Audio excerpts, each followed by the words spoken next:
Morning students, come back. Today we are going to discuss the topic demolished. This theorem deals with the integral powers of complex numbers. Why we need a special theorem to find the integral powers of complex numbers? What is the necessity? I will illustrate this. Let's consider a complex number Z, which is A plus ID, where A is the real part, B is the imaginary part, and this I signifies the coming or the quantum of this imaginary part is B units, and the real part is A units, where A comma B they are real numbers. So both A comma B they are real numbers. This is the real part of the complex number Z, and this is imaginary part of the complex number Z. And this is a complex number Z. But you know, what is the sum of complex numbers? What is the difference of complex numbers? What is the product of complex numbers? What is the quotient of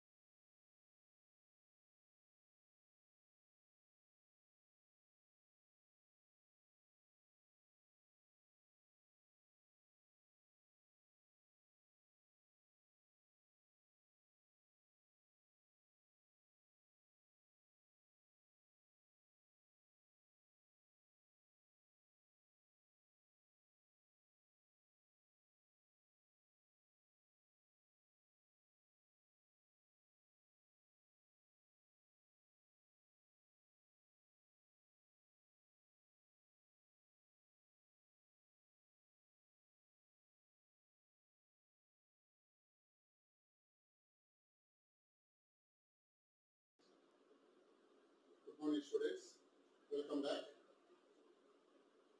Today we are going to discuss the topic demolished. This theorem deals with the integral powers of complex numbers. Why we need a special theorem to find the integral powers of complex numbers? What is the necessity? I will illustrate this. Let's consider a complex number Z, which is A plus ID, where A is the real part, B is the imaginary part, and this I signifies the coming or the quantum of this imaginary part is B units, and the real part is A units, where A comma B they are real numbers. So both A comma B they are real numbers. This is the real part of the complex number Z, and this is imaginary part of the complex number Z. And this is a complex number Z. But you know, what is the sum of complex numbers? What is the difference of complex numbers? What is the product of complex numbers? What is the quotient of one complex number to another complex number? Additive inverse. Yes, sir. So, if Z1 comma Z2 are two complex numbers, the product of two complex numbers Z1, Z2, namely A1 plus IB1 into A2 plus IB2. You know the formula for this? It is defined as A1 A2 minus B1 B2 plus I A2 A1 B2 plus A2 B1.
Welcome back. Today we are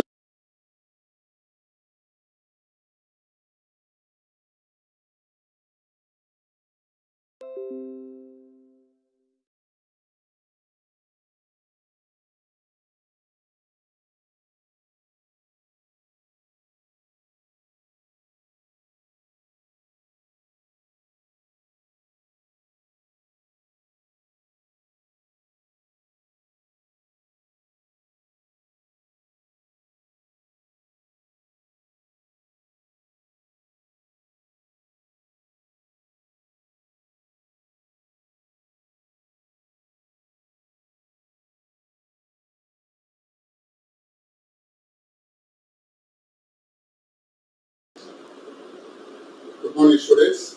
Welcome back. Today we are going to discuss the topic demoisture. This theorem deals with the integral powers of complex numbers. Why we need a special theorem to find the integral powers of complex numbers? What is the necessity? I will illustrate this. Let's consider a complex number Z, which is A plus ID, where A is the real part, B is the imaginary part, and this I signifies the coming or the quantum of this imaginary part is B units, and the real part is A units, where A comma B they are real numbers. So both A comma B they are real numbers. This is the real part of the complex number Z, and this is imaginary part of the complex number Z. And this is a complex number Z. But you know, what is the sum of complex numbers? What is the difference of complex numbers? What is the product of complex numbers? What is the quotient of one complex number to another complex number? Additive inverse, etc. So, if Z1, Z2 are two complex numbers, the product of two complex numbers Z1, Z2, namely A1 plus IB1 into A2 plus IB2. You know the formula for this? It is defined as A1, A2 minus B1, B2 plus I into A1, B2 plus A2, B1. It's the product of two complex numbers. In other words, we are just multiplying these two numbers. It's just algebraic multiplication of these two numbers. A1 into A2 plus IB1 into IB2, which is I square B1, B2. And you know that I square is exactly equal to minus 1. Because I is equal to square root of minus 1. I square is equal to minus 1. So IB1 into IB2 is I square B1, B2, which is minus B1, B2. That's why it is A1, A2 minus B1, B2. Those two are the real numbers, and the difference of these two is again a real number. What is the product of A1 with IB2? It is I into A1, B2 plus I into A2, B1. There is an imaginary part of this complex number. So it is just the algebraic multiplication of two complex numbers. You can expand and rearrange the terms. Bring all the real parts to this single entity, all the imaginary parts as a single entity. And you are going to get a complex number again of the form x plus ay. So x is a real part, y is a imaginary part. Suppose you want to find the product of three complex numbers Z1, Z2, Z3. Z1, Z2, Z3, product of three complex numbers, namely A1 plus IB1 into A2 plus IB2 into A3 plus IB3. This is Z1, this is Z2, and this is Z3. What is the product of all these three numbers? You know the process. We have to multiply these two numbers, reduce it to the standard structure S plus IY like this, and then you have to multiply the product of these two, which is this one, with the third complex number. Again, rearrange the terms. We get some. Finally, again you are going to get a structure. X plus x is the real part and y is the imaginary part. But you can note that product of two complex numbers is very simple. Whereas the product of three complex numbers is a bit lengthy. If it is the product of five complex numbers, it will be a tedious process. If it is, for example, z1 to the power of 10, what is this one? Which is simply a1 plus ib1 all to the power of 10. What is this z1 to the power of 10? If z1 into z1 into z1 into z1 etc. 10 times, that means you are going to multiply z1 with z1 and again the product with the z1 and again the product with the z2 etc. 10 times. You are going to repeat this process or this process again and again and again to get z1 to the power of 10. You can see how much time it takes to evaluate this. So, though you have a method, you have a valid method to find the integral powers of complex numbers, that is practically not a reliable. I mean, practically it is useless. When the powers of the complex number are sufficiently large. So, we need a better one. What is this better one? That is the power of a complex number when the complex number is expressed in the mod amplitude form. What do you mean by the mod amplitude form of a complex number? We know that every complex number z, which is a plus ib, can be expressed in the mod amplitude form. That is r into cos theta plus I into r sin theta. I will show you how you got this one. Or you can write it as r into cos theta plus I sin theta. To put it simply, you can write it as r into cis theta. This cis theta is nothing but C stands for cos theta, S stands for sin theta, and this I signifies that the next coming part, that is sin theta, is the imaginary quantity. So r into cos theta plus I sin theta, you write it in the shorter form like this, r cis theta, cos theta plus I sin theta. Okay. How do you know that this A is equal to r cos theta, B is equal to r sin theta? This is a normal form of the complex number, whereas this is a mod amplitude form of the complex number. How to find r and theta? That is so simple. Imagine a complex number in the organ plane. The horizontal axis, call it as the real axis. The vertical axis, you call it as the imaginary axis. That means the values of the real part, they will be taken along the horizontal axis. And the imaginary parts of the complex number, they will be taken as on the vertical axis. Now, a complex number of the form 3 plus 4, 8. What is the corresponding? What is the corresponding point in the organ plane? An organ plane is nothing but a two-dimensional plane. Where the horizontal axis is called real axis, the vertical axis is called imaginary axis. Of course, the angle between them is 90 degrees. And we call this one as the organ plane. Why can't we call it as a Cartesian plane? That's so simple. The principle goes like this. Suppose you want to look at the point 3, 4 in this plane. If you call this one as a Cartesian plane, this one should be called the axis, which is x-axis, and this one as a y-axis. And we call the coordinate system as Cartesian coordinate system. If you view this point 3, 4, a point at a distance of 3 units from the y-axis and 4 units from the x-axis. This is a point 3, 4. If you call this one as merely a point, you may call this is a Cartesian coordinate system, this is a point in the plane. But if you view this 3, 4 as not a point but a complex number 3 plus 4i, if you write this as 3, 4, this implies a complex number 3 plus 4i. If you view this one as a complex number, This plane should be called the orthogonal plane, and this axis is the real axis, and this axis is the imaginary axis. Okay, so this is the complex number Z, 3 plus 4a, whereas the real part is 3 units, imaginary part is 4 units. This is our Z, and this is 0. I'm not calling it as the horizon board. It's 0. What is this 0? This is the complex number 0 plus 0i.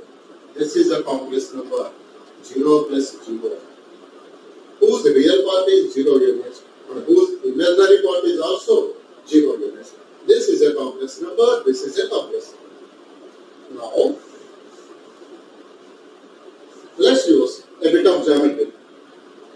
Join this bow and gel. You can see that this line was a makes certain angle with this real axis. All this quantum of rotation as theta. Let this quantum of rotation of this OZ from the initial line, we call it as theta. Now, draw a perpendicular from Z to this real axis. Call the project perpendicular as M. Now from this triangle, OMZ. Triangle OMZ.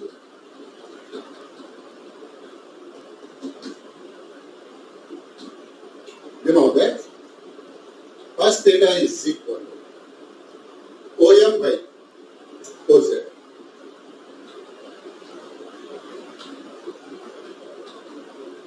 What is this OM? If this is 3 units, this is also 3 units. If you call this complex number as A comma B, that is A plus IB, this measurement is A units. So this measurement is A units. What is this measurement? That is B units. So OM by OZ is A by OM by OZ. If this is A units and this is B units, this is a right angle triangle. Naturally, this becomes square root of A square plus B square. Square root of A square plus B square. Now cos theta is A by square root of A square plus B square.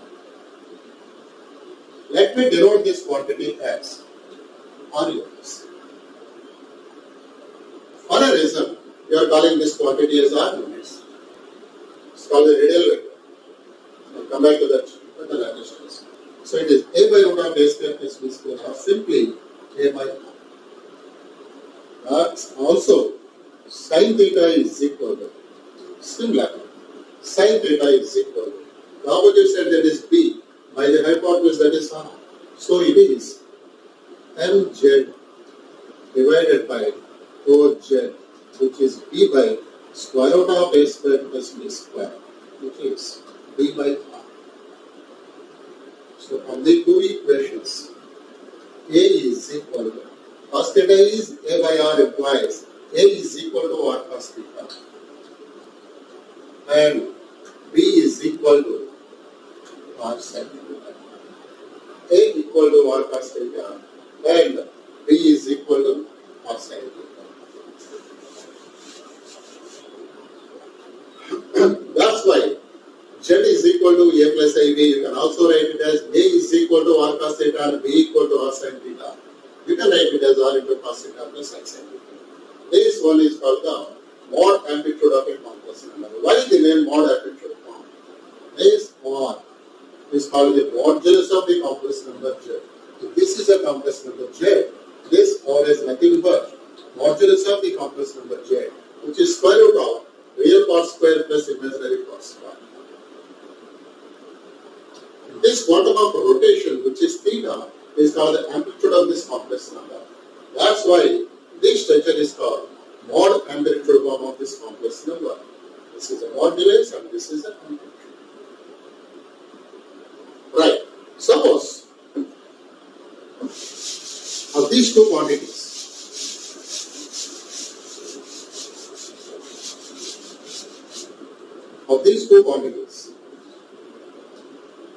their axis, the imaginary axis, this is a point Z, this is O, and this is mod Z which is equal to R, and this is our theta. Suppose you fix theta is equal to say some 50 degrees. Theta is equal to some 50 degrees. As R changes, the rotation of the point changes. And you can see that we are going to get different points on this line for different values of R. If R is equal to 1 unit, we are going to get a point somewhere here. If R is equal to say 3 units, we are going to get a point somewhere here. For R theta is equal to 50 degrees, so somewhere around 50. Negative 50. And change R appropriately. And you are going to get different points on this one.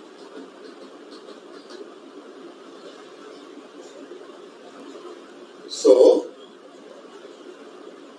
R is a parameter which changes depending on the location of the point. If you fix R is equal to say 5 units and change theta, for R is equal to 5, if theta is equal to 0, you are going to get a point somewhere here at a distance of 5 units from this point. For theta is equal to say 10 degrees, you are going to make a rotation of 10 degrees. You are going to get somewhere around this point. This is the point Z1, or this point as Z2, whereas OZ3 is again 5 units. If you make further rotation, make theta is equal to 20 degrees, you are going to get somewhere here Z3, which is at a distance of again 5 units. That means you are going to get points on a circle with the radius 5 units and the center at 0. So you are going to get points like this. So that's why this R, which is 5 in this case, that is called the radius vector. This is the radius of the, or modulus of this complex number is the radius of the corresponding circle. So, to fix the location of a point in this orthogonal plane, you need both theta and R. Theta has to be specified and R has to be specified. Once you have these two quantities, you can easily identify the point. For example, what is the complex number Z whose modulus is, say 3 units, whose amplitude theta is, say pi by 3. What is the corresponding complex number of the orthogonal plane? That is so simple. How do you identify this point? It has to be simple. Let this be the initial line, the real axis. Let this be the initial line. Now, since theta is equal to pi by 3, rotate. Make a rotation of, say, 60 degrees. Rotate this initial line to 60 degrees. You are going to get a line. This is 60 degrees. For theta, which is pi by 3. You have different points whose amplitude is exactly equal to pi by 3. But what is that particular point whose magnitude is 3 units? That means you have to take a point which is at a distance of 3 units from this initial point, which is the complex number 0 plus 0a. So, at a distance of 3 units, let this be the measurement 3 units. So, this should be the complex number Z, whose amplitude is pi by 3 and whose magnitude is 3 units. So, this is the complex number Z, 3 comma pi by 3. In other words, the general form, you write it as Z R comma theta, where R is equal to 3 units, theta is equal to 5 units. Well, we don't want to express this complex number in R and theta, which is a mode of vector form. We want to put this complex number or convert the complex number to the general form A plus I. What is that you have to do? Simple. You convert R comma theta to X comma Y. What is the relation connecting these three? Or what is the relation connecting A comma B with R comma theta?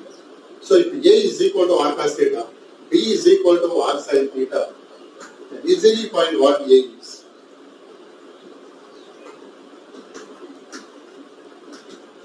This is 3 into cos pi by 3.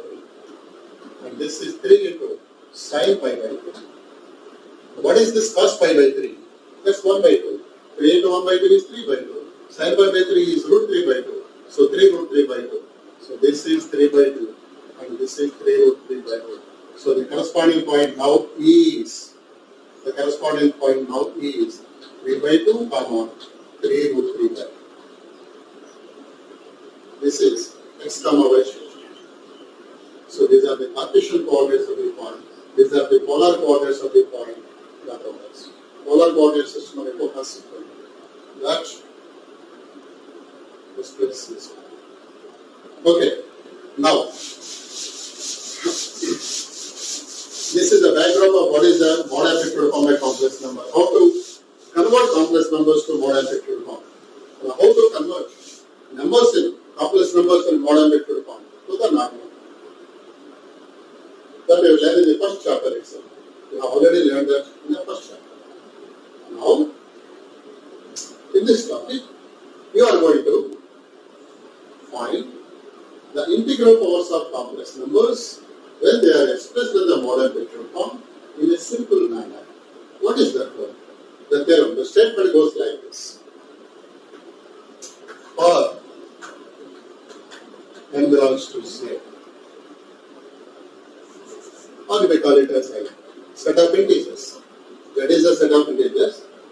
We are denoting complex numbers also with the Z. Don't get confused with this one. That's why I am writing this I. I is a set of integers. So, for any number n which is an integer, which is an integer, base cos theta plus I sin theta whole to the power of n is exactly equal to cos n theta plus I sin n theta. That's it. That's it. Look at how simple it is. Cos theta plus I sin theta to the power of n is cos theta plus I sin n theta. This is a mathematician who has proposed this theorem. Before using this theorem, we have to prove this theorem. So I will prove this theorem a little while later. I will show you a few examples how to use this theorem. Suppose you have a complex number Z. Suppose you have a complex number Z. Say 1 plus n. 1 plus n. And you are asked to find Z to the power of say 16. Z to the power of 16. You are asked to find Z to the power of 16. You have to find the integral power of Z raised to 16. And you are not going to multiply 1 plus I into 1 plus I into 1 plus I etc. to 1 plus I 60 times. You are not going to do that. You are going to convert this complex number to the mod amplitude form and raise the power to 16 units. 16 units. And we are going to get the required answer. How the answer is done? Let's see. This can be written as r into cos theta plus I sin theta. What is this r? Modulus of the complex number 2. What is this theta? Amplitude of this complex number Z. The formula for theta is tan inverse d by a. Tan inverse d by a, where b is the imaginary part and a is the real part. There are also given. Let's explain this in diagram. A plus ib. This is O. This is mod Z, which is square root of a square plus b square, and other was square root of a square plus b square. Via perpendicular, this is a unit, this is b unit, and this is theta. So you know cos theta is equal to a by root of a square plus b square, sin theta is equal to b by root of a square plus b square. Naturally, tan theta is equal to you are not comfortable with the square root of. That's why we are going to use the tangent function. Tan theta is equal to opposite side by the x side, that is b by a. Or theta is equal to tan inverse b by 2. So what is the amplitude of a complex number a plus ib? It is simple. Tan inverse b by a, the imaginary part divided by the real part. That is our theta. So let us find what is r and theta for this complex number 1 plus n.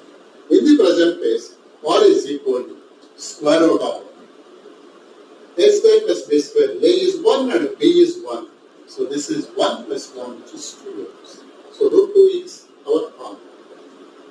What is this theta? Tan inverse b by a, which is tan inverse b by a. Our b is 1 unit and a is 1 unit. So it is 1 by 1. You know that tan inverse 1 is pi by 4. So theta is equal to pi by 4. So this complex number 1 plus ib, when expressed in the mod amplitude form, can be written as root 2 into cos pi by 4 plus I sin pi by 4. This is our z. Now what is z to the power of 60? This is root 2 into cos pi by 4 plus I sin pi by 4 whole to the power of 16. This is root 2 to the power of 16 into cos pi by 4 plus I sin pi by 4 whole to the power of 16. And you can see that root 2 to the power of 16 is 2 to the power of 8. Into, what is this cos pi by 4 plus I sin pi by 4 whole to the power of 16? Now look at this reversal. Cos theta plus I sin theta whole to the power of n, as long as this n is an integer, is simply cos n theta plus I sin n theta. Our theta here is pi by 4. Our n here is 16. So naturally this becomes 2 to the power of 8 into cos n theta. N is 16, theta is pi by 4 plus I sin 16 into pi by 4. So on simplification, z to the power of 16 is now 2 to the power of 8 into cos. What is this? 16 pi by 4 cos 4 pi cos 4 pi plus I sin 4 pi. We got z to the power of 16. You may ask, why should we keep this cos 4 pi and sin 4 pi? If you want to keep it in the mod amplitude form, you can keep it as it is. No, we are not going to keep it this way. We are going to convert this to the general form, a plus n. No problem. You know what is cos 4 pi, you know what is sin 4 pi, you replace the values with the corresponding numbers. So now this becomes 2 to the power of 8 into cos 4 pi. That is exactly equal to cos 0. Sin 4 pi exactly equal to sin 0. You know that cos 0 is equal to 1. And you know that sin 0 is equal to 0. So 1 plus I into 0. So this now is 2 to the power of 8. What is this z to the power of 16? Look how simple it is. It consists of just 2 steps. Step number 1. Convert the complex number to the mod amplitude. Step number 2. Apply demodulation. You got the integral power of the complex number. If at all you want to convert this to the standard form, you evaluate this cos 4 pi and sin 4 pi. Suppose this is not 60 units. Suppose this is not 60 units. This is 17 units. Why should it be 60? Why should it be an even number? It can be any other number. Let's call it as 70. So you are asked to find z to the power of 70. Okay, this is root 2 into cos pi by 4 plus I sin pi by 4 whole to the power of 17. So this is root 2 to the power of 17 into cos pi by 4 plus I sin pi by 4 whole to the power of 17. This is 2 to the power of 17 by 2. 2 to the power of 17 by 2. So it is root 2 into root to the power of 16. That is 2 to the power of 8 into root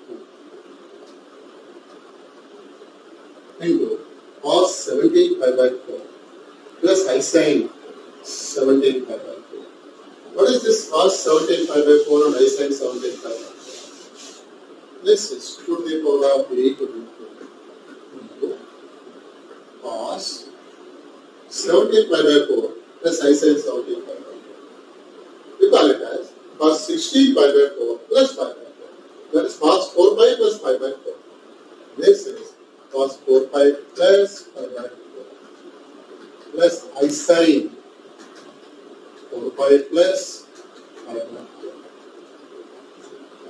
This is 2 power 8 root 2 into cos.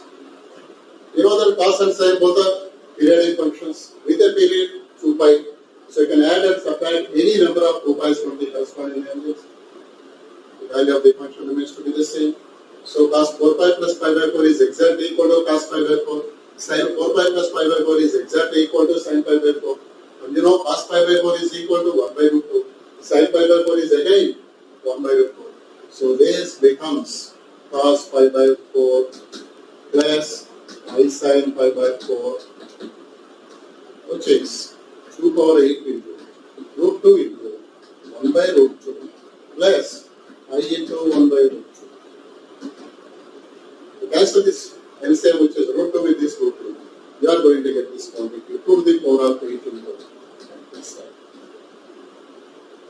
This is this one. Now look, you know that z to the power of 16, we have evaluated in the previous case, z to the power of 16 is 2 power 8.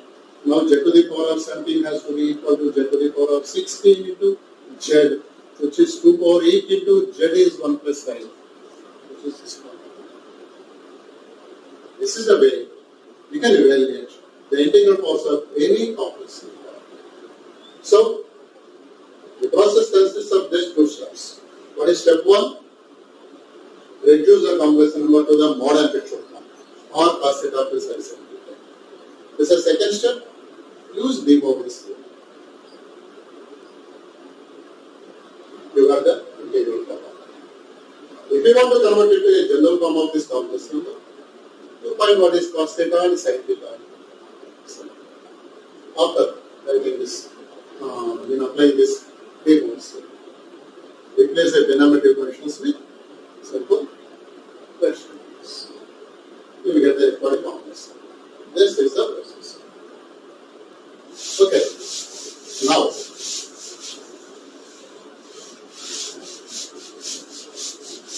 to use this de Moivre's theorem, first of all, you have to make sure that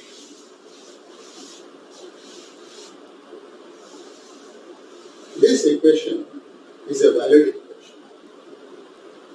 There should be a valid proof for this statement. So what is the proof for this de Moivre's theorem? So the proof goes like this. We are going to use mathematical relation to prove this relation. What is the mathematical relation? So you take this statement, validate statement Sn, verify this statement for n is equal to 1. You see whether the equation is perfectly balanced or not. If it is verified for n is equal to 1, right? Validate relation number 1 and assume that the statement is true for n equal to m. And then, using that relation, we are going to prove that the statement is true for n equal to m plus 1. So, if the statement is true for m, the statement is true for m plus 1, then because the statement is true for 1, it has to be true for 2, and it has to be true for 3, and it has to be true for n is equal to 4, etc., etc., etc. Or the statement is true for all positive integers. What about the negative integers? Once you prove the statement for positive integers, you convert a negative integer by replacing it with minus m or minus k or something. You can use the same relation to prove the statement for negative integers also. Okay? So, we will go by step by step. So, what is the first step to prove this one? The first step is to check whether the statement is true for n is equal to 1. Okay? Right, for n is equal to 1. For n is equal to 1. What will be the left hand side expression?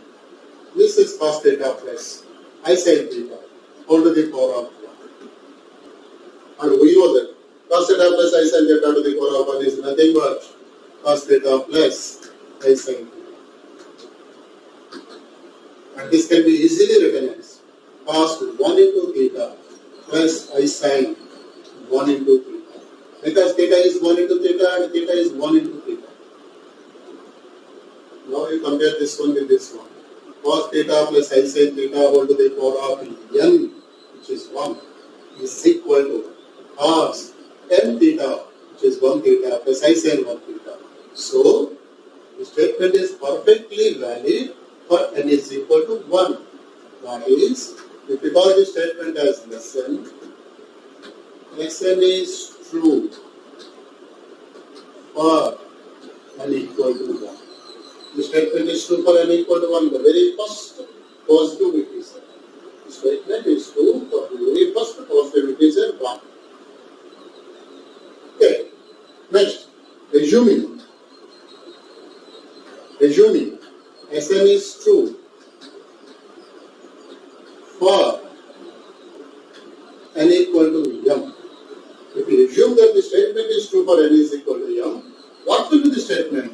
The statement goes like this: cos theta plus I sin theta whole to the power of m should be equal to cos m theta plus I sin m theta. Let us relation number 1. We are assuming that the statement is true for m. So replacing n with m, we are going to get cos m theta plus I sin m theta. That's what we are assuming. Keep it as this. Now, you are going to prove that the statement is true for m plus 1.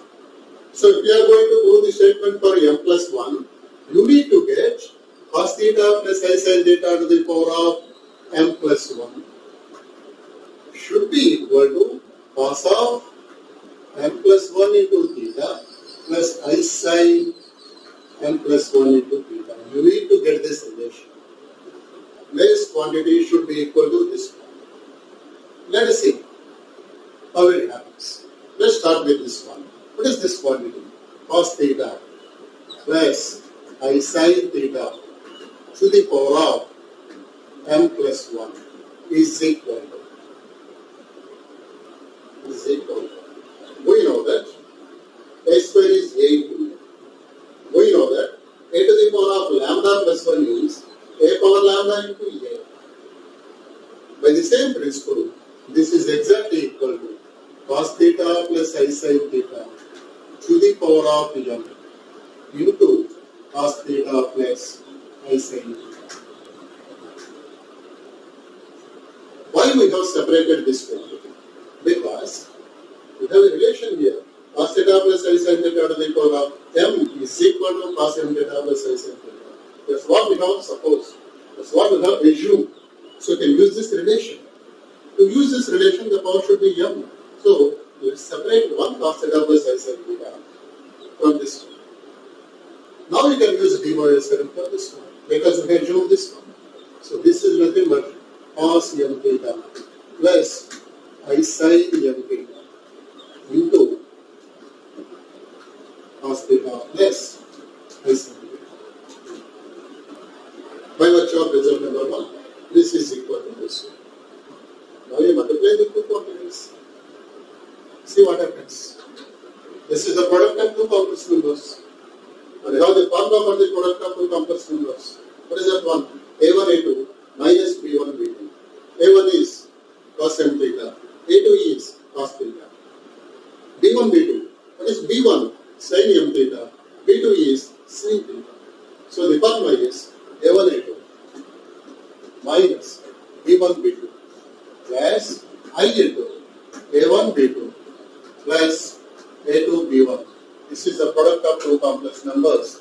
A1 plus IB1 into A2 plus IB2. This is the formula for the product. Using the same principle here. A1, A2 is cos m theta into cos theta minus B1, B2 is sin m theta into sin theta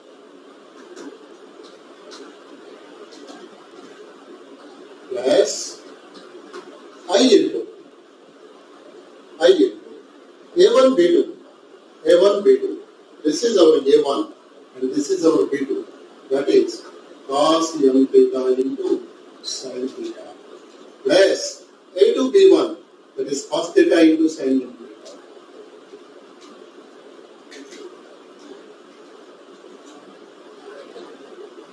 Let's use a bit of trigonometry here. Cos A, cos B minus sin A sin B. You know that this is cos A plus B. So all this is cos of A plus B. Our A is m theta, our B is theta. So m theta plus theta, that is m plus 1 into theta.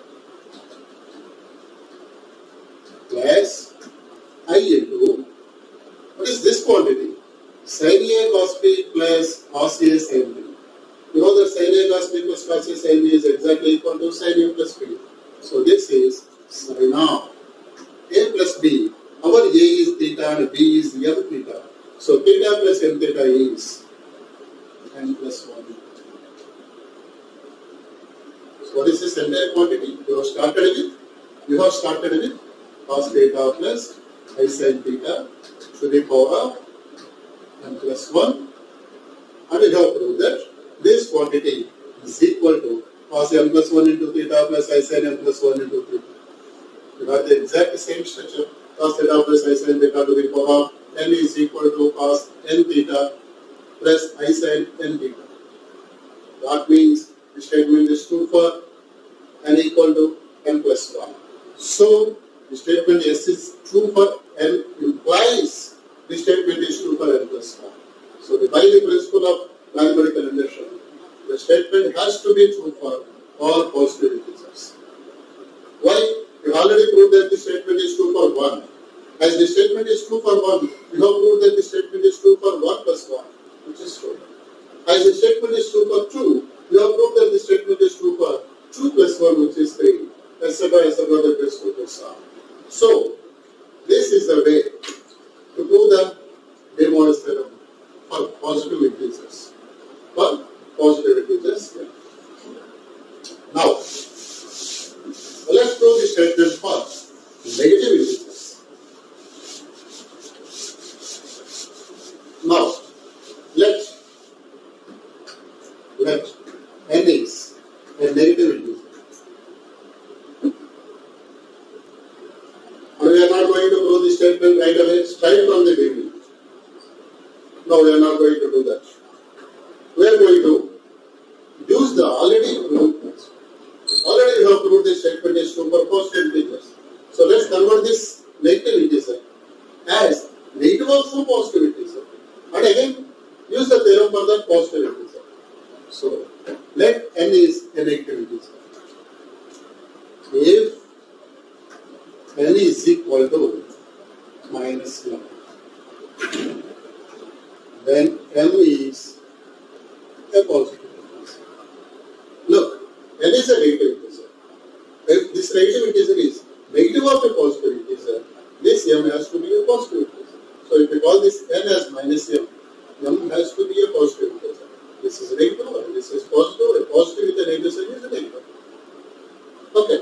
Now, consider the statement cos theta plus I sin theta to the power of n. This is cos theta plus I sin theta to the power of base n, which is minus m.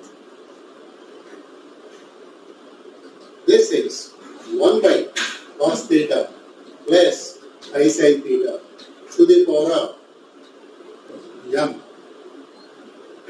That straight away comes from the basics. A to the power of minus lambda is 1 by a to the power of lambda. That's what I have written here. Now this is 1 by. What is this cos theta plus I sin theta to the power of m? The proof we have already completed comes as a handy to write this expression. Because m is a positive integer, and we have already proved the theorem for positive integers, we can straight away apply the result. So this is 1 by cos theta plus I sin theta to the power of m can be written as cos m theta plus I sin m theta, because this m is a positive integer. Now what is this quantity? This quantity is the quotient of two complex numbers. You must, this is a real number, this is a complex number. But students, every real number is basically a complex number. Every real number is basically a complex number with the imaginary part being 0. In other words, this 1 is nothing but 1 plus I into 0 divided by cos m theta plus I sin theta. So this is a quotient of two complex numbers. And you know the formula for the quotient of two complex numbers. The formula goes like this: a plus ib divided by c plus id is equal to, it's a formula. The formula is ac plus bd divided by c square plus d square plus I into, this is the real part, this is the imaginary part. The imaginary part is BC minus BD. So it is BC minus BD divided by C square plus D square. So this is a quotient of two complex numbers.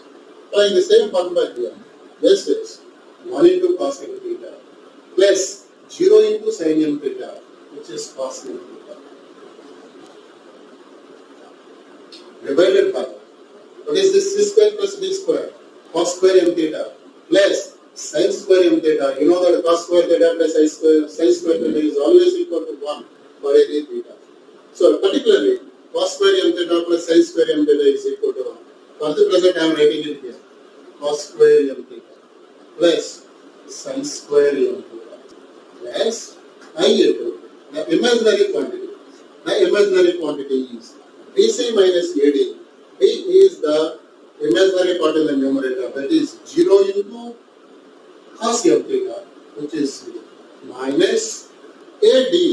A is 1 unit, D is sin m theta. So it is 1 into sin m theta divided by cos square m theta plus sin square m theta. So on simplification, this becomes, that is cos theta plus I sin theta to the power of n is equal to this one, cos m theta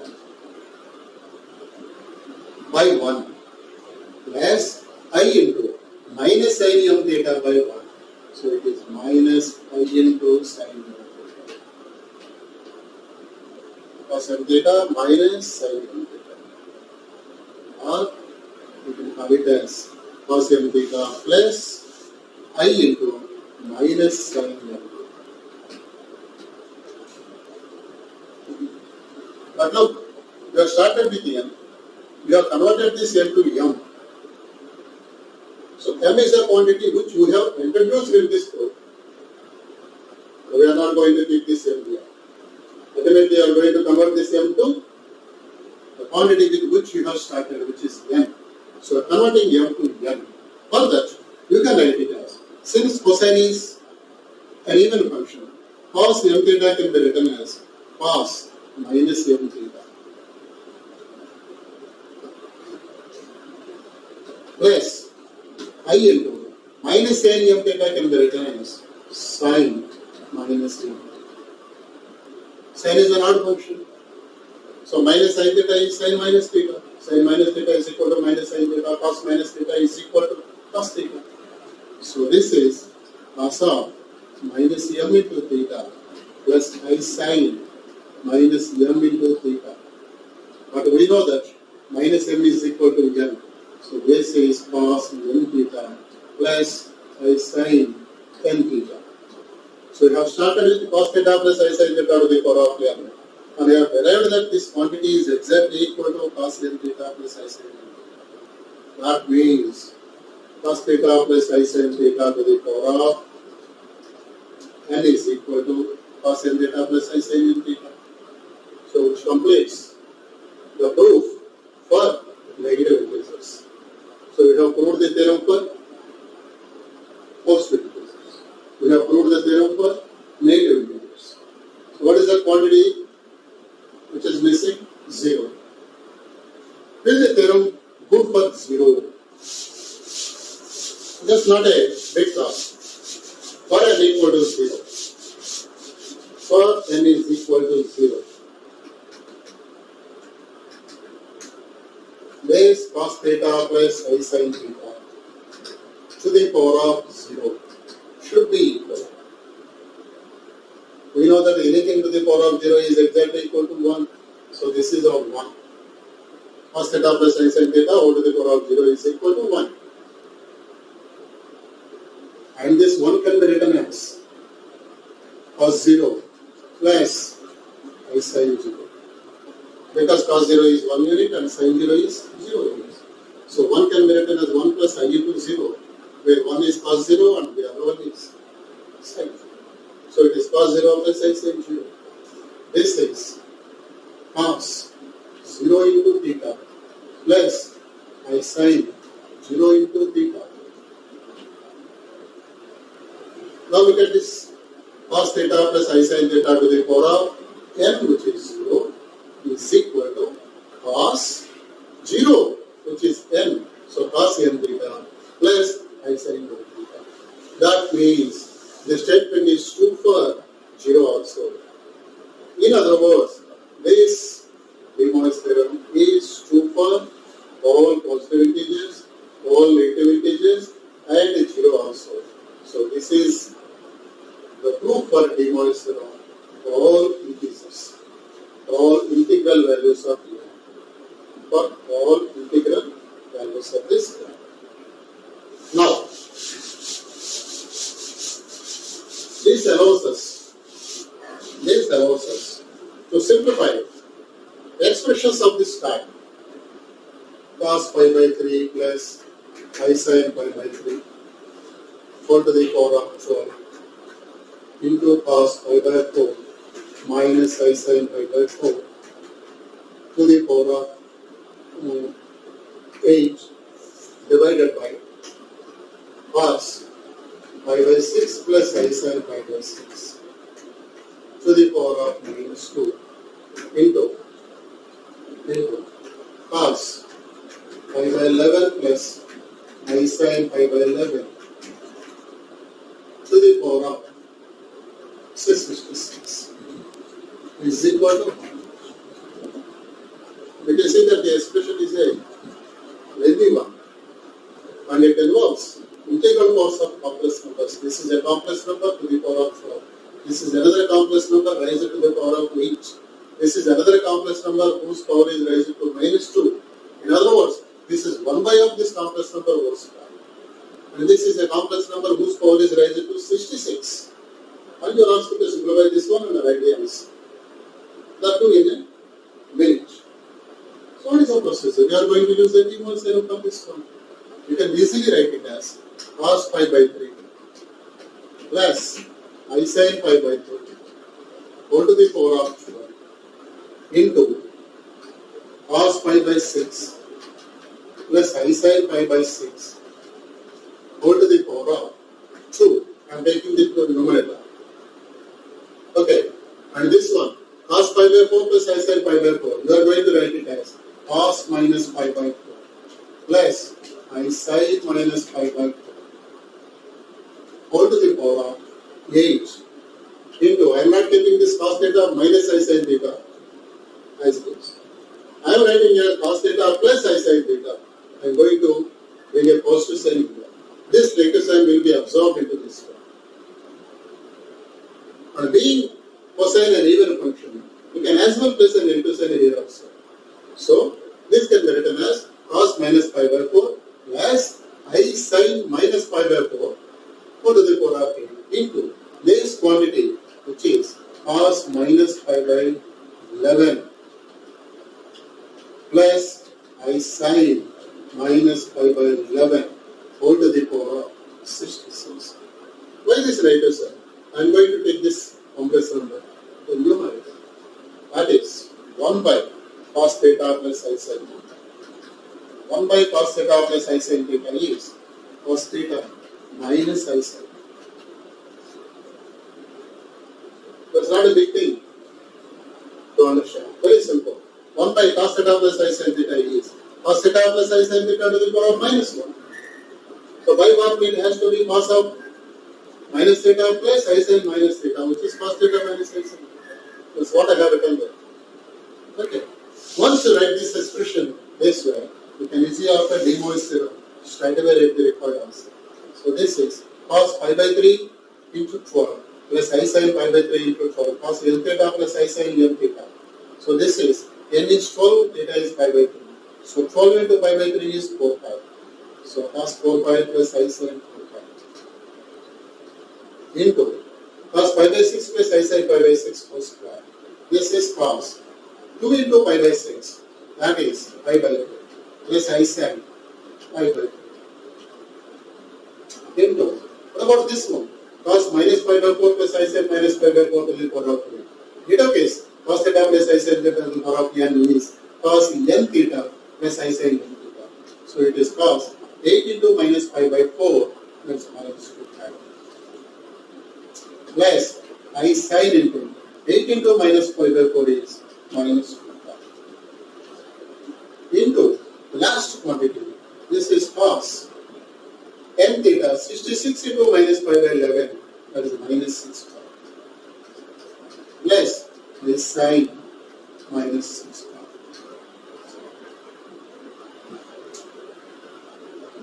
Know the values. And once two complex numbers they are in the mod amplitude form, it is very easy to write the product of complex numbers, the quotient of complex numbers, the powers of complex numbers. Of course, the square roots of complex numbers are nth roots of the complex numbers. So, cos theta plus, we have this formula with you. Cos alpha plus I sin alpha into cos beta plus I sin beta. The product is simply cos alpha plus beta plus I sin alpha plus beta. So when you multiply two complex numbers in a mod amplitude form, the product is again a complex number in the mod amplitude form, where the amplitude is nothing but the sum of the amplitudes of the individual complex numbers. How do you get this one? It's normal multiplication and a bit of trigonometry. Please take this in place. A1, A2, cos alpha, cos beta, minus T1, B2, sin alpha, sin beta. You know cos alpha, cos beta minus sin alpha, sin beta is cos alpha plus beta plus I into imaginary part. A1, B2, that is cos alpha, sin beta plus A2, B1 is cos beta, sin alpha. So it is sin alpha cos beta plus cos alpha, sin beta. All this is sin alpha plus beta. So likewise, the product of these two is again a complex number in the mod amplitude form, where the amplitude is nothing but the sum of these two. We can extend this one for 3 complex numbers or 4 complex numbers or any number of complex numbers. Suppose we have a third complex number here, cos gamma plus I sin gamma. So what is the product of these 3 complex numbers? Again the answer is simple. It is cos of alpha plus beta plus gamma plus I sin alpha plus beta plus gamma. So we have this product of 4 complex numbers here. So the answer is cos of, what is the amplitude of this entire product? Sum of the individual amplitudes, that is 4 pi plus pi by 3 plus minus 2 pi, or you can write it as minus 2 pi minus 6 pi plus I sin into the same quantity, that is 4 pi plus pi by 3 minus 2 pi minus 6 pi. You simplify this one and this one. You got the required complexity. This is the way to simplify this expression. Now the simplification, if you are left with the cos of pi by 6 plus I sin pi by 6, the answer is pretty simple. Cos pi by 6 is put 3 by 2 plus I into sin pi by 6 is 1 by 2. So the answer is root 3 by 2 plus I into 1 by 2. If it is something else, 1 by root 5, sorry, pi by 10. Suppose it is cos pi by 10 plus I sin pi by 10. Then you are going to open natural order tables, natural sines and natural cosines. You will look for value which corresponds to sin pi by 10. And you look for value which corresponds to cos pi by 10. Replace cos pi by 10 and sin pi by 10 with the appropriate values for the tables. Simplify and you will get the required complex. This is a way to simplify the expressions using this particular device.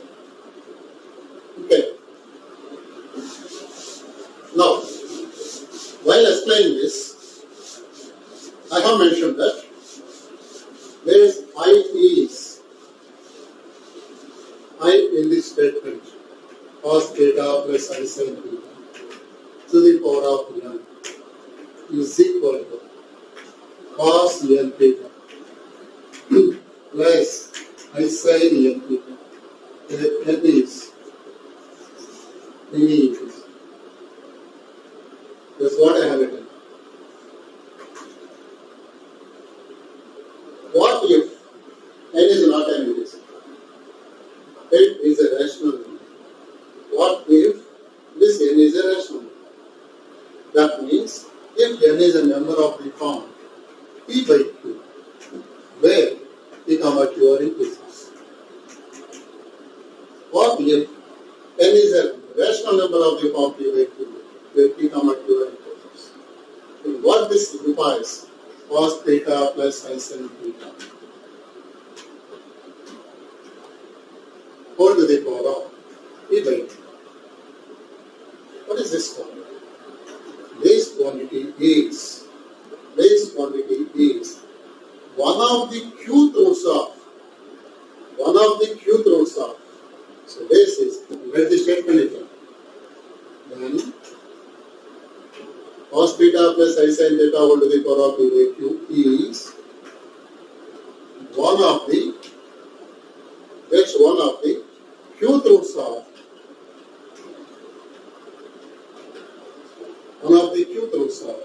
cos theta plus I sin theta whole to the power of. I will take an example. Cos theta plus I sin theta to the power of 3 by 4 is whole to the power of 3 by 4 is one of the fourth roots of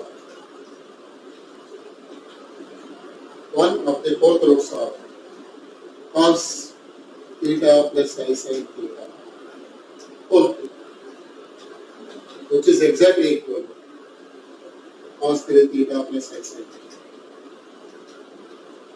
which is exactly equal to cos theta plus I sin theta.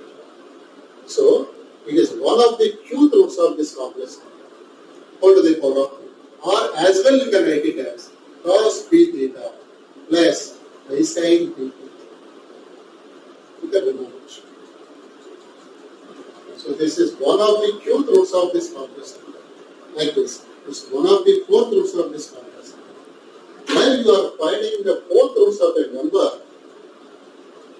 it is inevitable you are have to get 4 different roots. 4 roots. Sometimes in general, they may be different. Some cases, 1 or 2 may be coinciding with the other. In some extraordinary cases, all the 4 roots are the same. Exactly.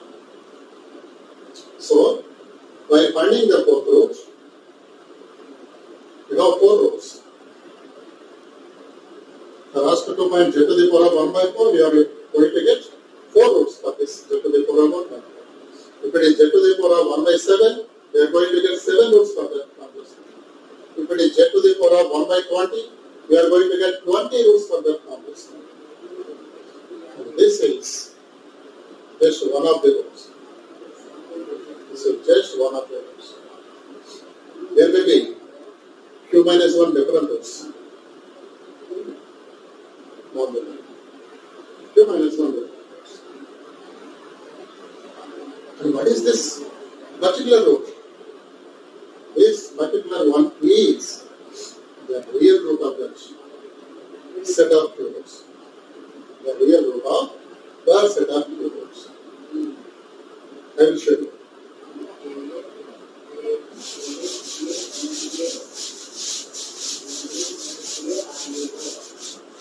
Here, z is equal to, say, 1. Find z to the power of 1. If z is equal to 1, and 1 is a complex number, 1 is 1 plus I equal to 0 is a complex number. So, if z is equal to 1, what is z to the power of 1 by 4? Fourth root of 1. That's very simple. To find find z to the power of 1 by 4. First you have to convert this complex number z to the mod factorial form. So this is cos theta plus I sin theta to the power of 1 by 4, including this r. First we will evaluate what r is. What is mod z? This is square root of 1 square plus 0 square, because that is 1 plus 0. So this is 1 unit. Theta is equal to tan inverse y by x, that is 0 by 1, which is exactly 0 minus tan inverse 0 is 0 by 1. So z to the power of 1 by 4 is 1 into r is 1. So 1 into or 0 plus I sin 0 whole to the power of 1 by 4. So this is 1 to the power of 1 by 4 into cos 1 by 4 into 0. You can write it straight away 1 by 4 into 0. What I have mentioned is it is one of the 4 roots of this complex number. One of the 4 roots of a complex number. There will be 4 different roots. Okay. So it's one of the 4 roots of this. This is p by q, where p is equal to 1 and q is equal to 4. So one of the 4 roots of.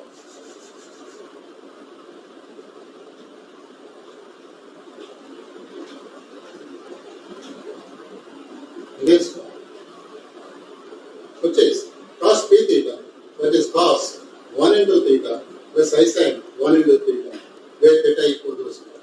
So cos 0 plus I sin.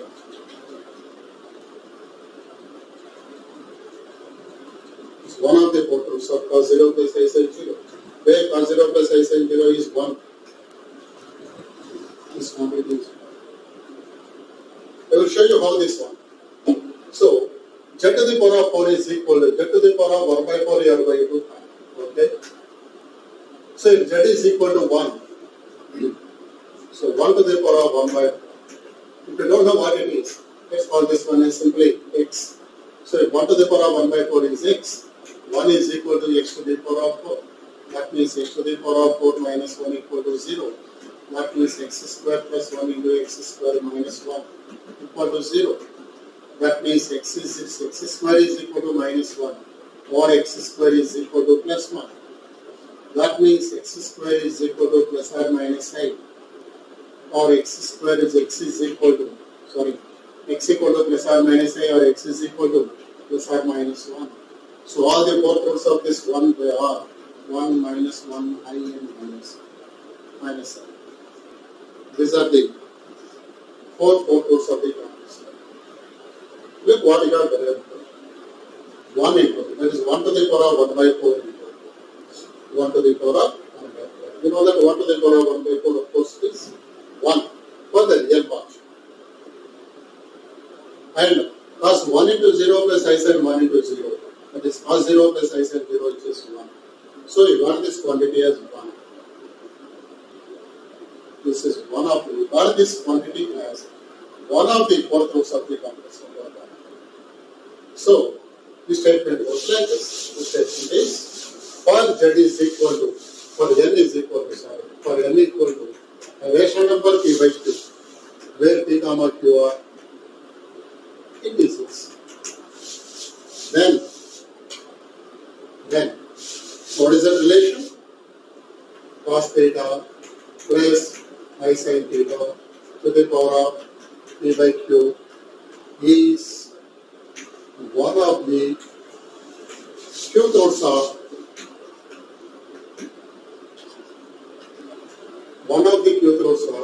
the complex number cos p theta plus I sin theta.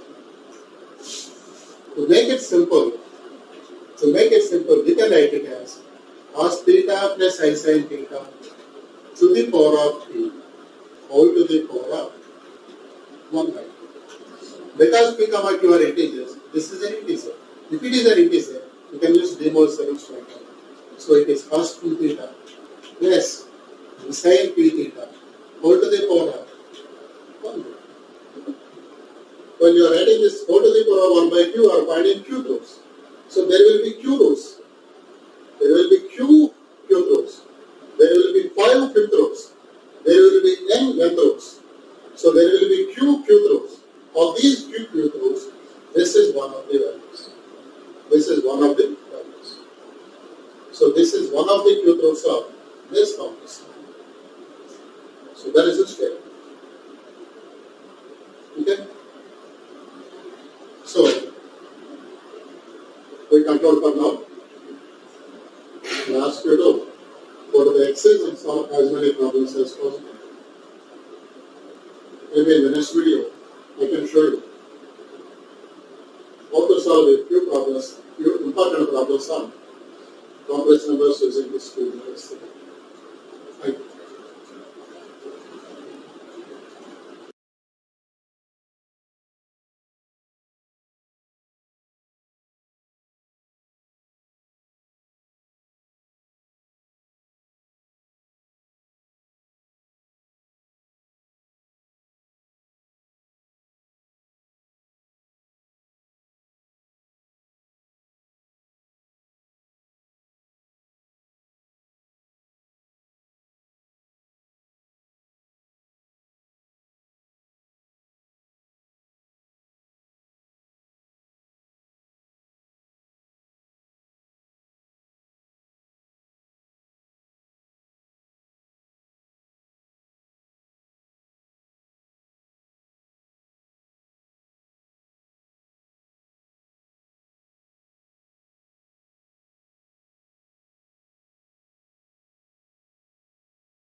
Which have real per capita income less than a quarter of the per capita income of the United States or developing country.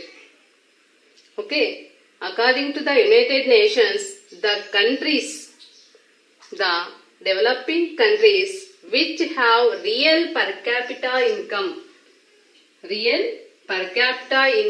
less than a quarter of the per capita income of the United States or developing country. Okay. Next, another one is according to the Planning Commission. According to the Planning Commission, an underdeveloped economy is characterized by the extents in a greater or lesser degree of underutilized manpower on one side and of unexplored natural resources of the other. This is given by Planning Commission. This both definitions is there in developing country. So once again I repeat, according to the United Nations, the countries which have real per capita income less than a quarter of the per capita income of the United States are developing country. And another one is according to the Planning Commission, an underdeveloped economy is characterized by the extents in a greater or lesser the extents in a underutilized manpower in one side and of unexploited natural resources of the other side. This is two main definitions of developing countries. And let's discuss what is the features of or characteristic features of developing countries. Developing countries in example India, China, Pakistan, etc. The characteristic features is 12 main points is there. So let's we discuss.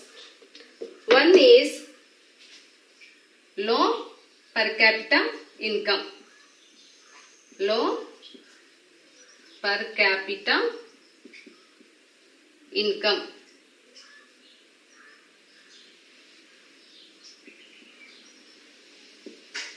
Second one is scarcity of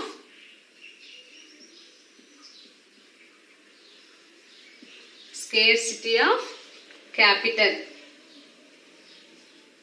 Scarcity of capital. And third one is demographic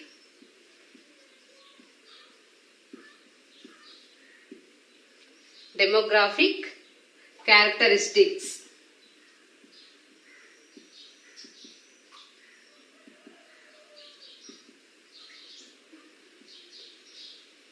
Fourth one is unemployment.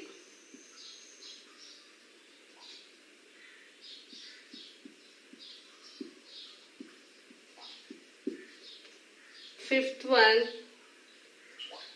predominance of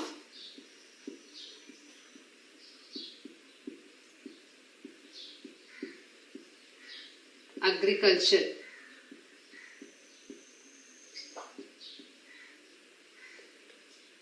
High incidence of poverty. Next,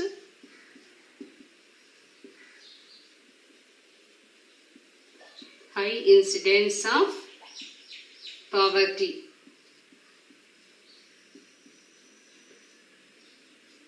Seventh one, income inequalities. Income inequalities. Next one is low quality of life. Low quality of life. Next one is technological background.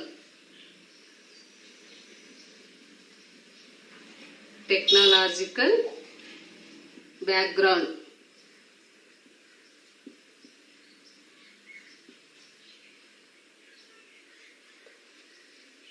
High density.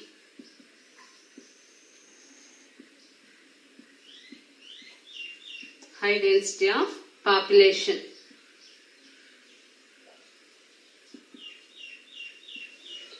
So these are main features of developing countries. The first, developing countries as feature as low per capita income. The developed country, compared to developed country, these features are deadly opposite. So first one is low per capita income, scarcity of capital, demographic characteristics, unemployment, predominance of agriculture, high incidence of poverty, income inequality, low quality of life, technological backwardness, and high density of population. These are main important features of developing country. So, we discuss about one by one. Okay. Once again repeat. The main features of developing country. One is low per capita income, scarcity of capital, demographic characteristics, unemployment, predominance of agriculture, high incidence of poverty, income inequality, low quality of life, and technological backwardness.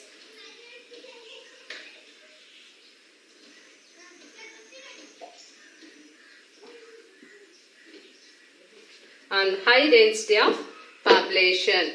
Okay, these 10 main important features of developing country.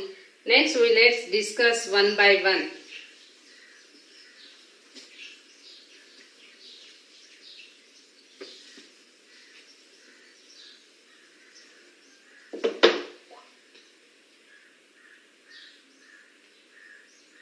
First feature is low per capita income. So already we know per capita means per head per year income in a country is called per capita income.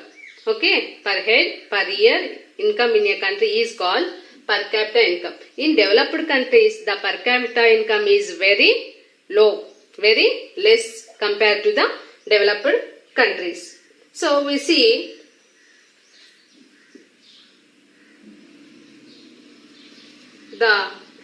according to 2011 data, the developing countries per capita is how? To which percent is there?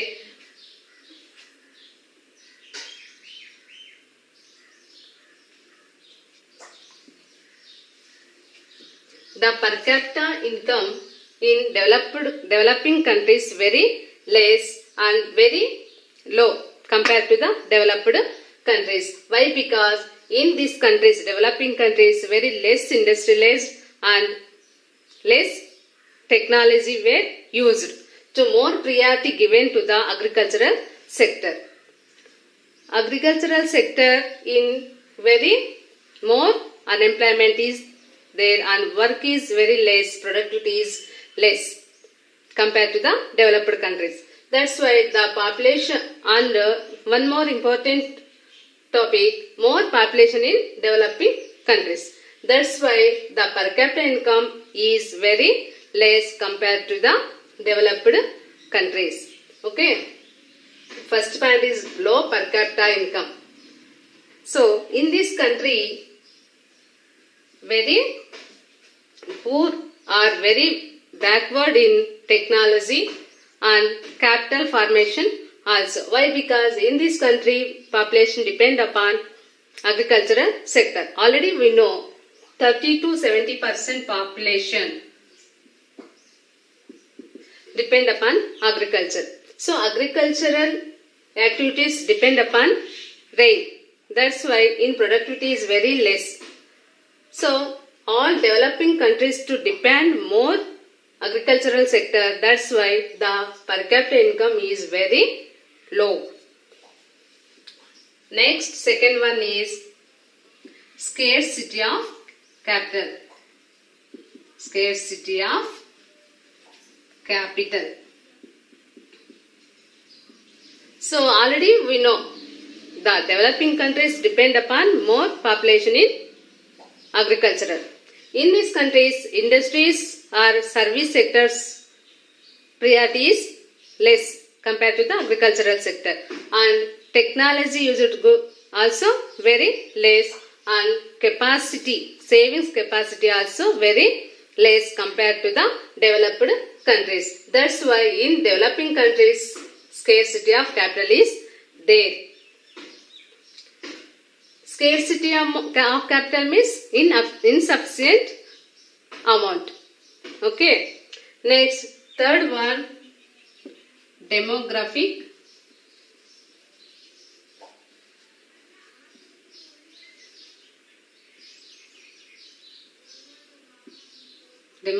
characteristics.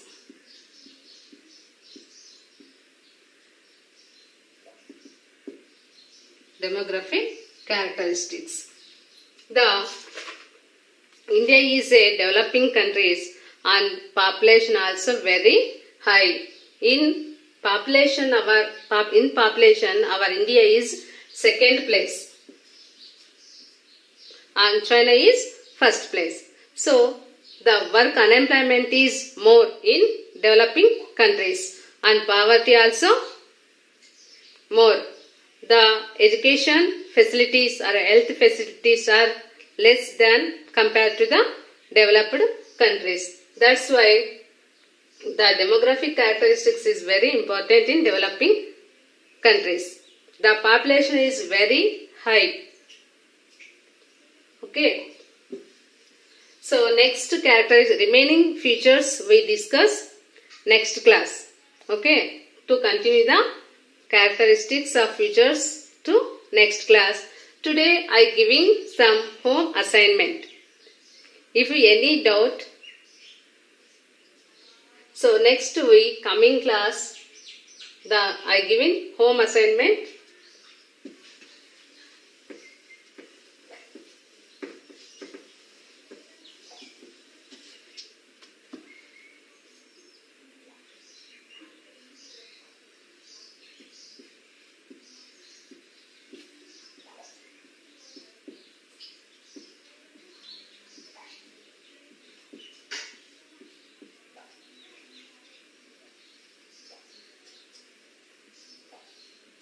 Define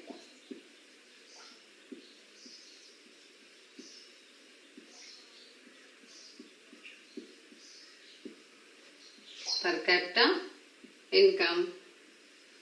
Next, explain characteristics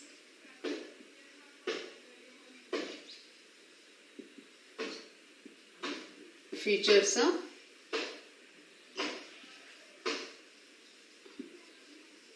developed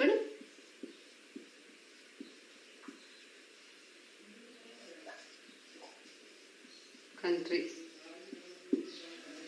So next we'll continue the class, next class. Thank you.